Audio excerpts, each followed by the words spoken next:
Здравейте, приятели! Аз съм Кристиян. Виждали сте някога зеленчуци на тераса? Понеже, че моите родители са малко откачени и сега ще ви покажа, ако искате да видите нашата тераса, какво е направена. Последвайте ме.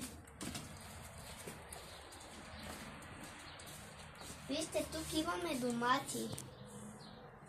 Ето ги тези зелените. Имаме малко по-странен вид, но са болни. Ето тези. Този е здрав. Този здрав ли е? Този не е здрав. Този е здрав. И този е здрав.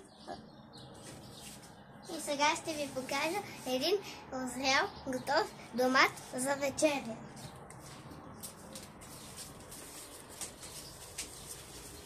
Вижте го.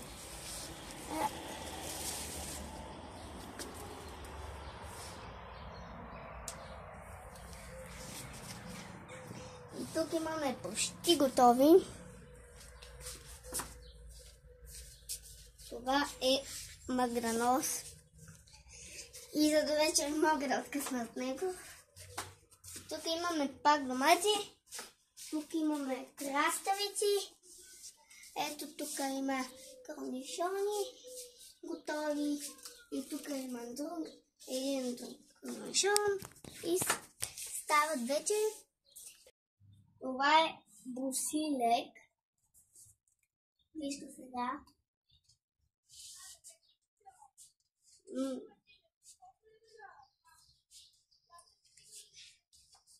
И това е къдрав магранос.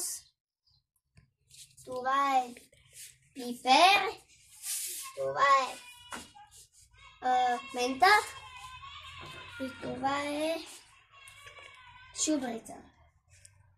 И вместо да ми сложат джакузи на терасата, много ги молих, ама те отказаха.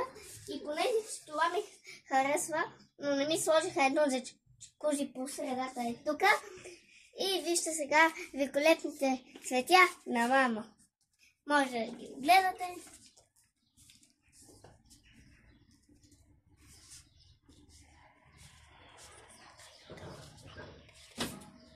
Абонирайте се за канала ни. Чао!